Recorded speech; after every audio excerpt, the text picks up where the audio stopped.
the country where you settle and make your home is where you are from. You can arise to any position, hold anything and do anything, and nobody sees you as a stranger. But it's a sad commentary on our country that you will always be a stranger as long as you're not an indigenous of that place.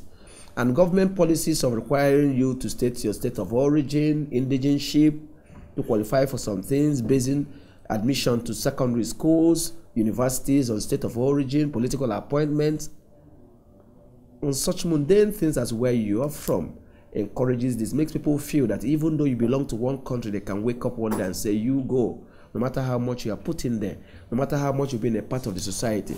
It's a sad commentary of the imbalance, of the fractured nature of our society, where we always see them, we versus them. They are not part of us. We are just tolerating them. Because for you to give a quick notice to a person who is from your country, who is not an immigrant, illegal or otherwise, shows that in the first place, you've never seen them as being part of your community. They will always be outsiders that you can kick out anytime. And it goes back to the need for us to build a nation where people will have a sense of belonging, where you can call a place a home and be able to rise to any situation. The need for us to look at our laws and remove those things that continue to create division amongst us. Such provisions that, every state will have a minister. They may have been put there in good faith, but I think an aggregation of such policies are making room for people to always be outsiders where they find themselves. And the lack of political will on the part of government to take a decisive action to stem such tide is also emboldening people to wake up and issue quick notice, issue threats, knowing that nothing will happen to them. When you arrest them, they will have the big people from the society speaking up for them. These are not the evidence of marginalization. We need to sit down and talk, unless we want this nation to break up. For those of us who live in the north, I know closer to that time, people will send their families home, because you may never know who will be the victim. Some persons may just take to the street and kill some persons.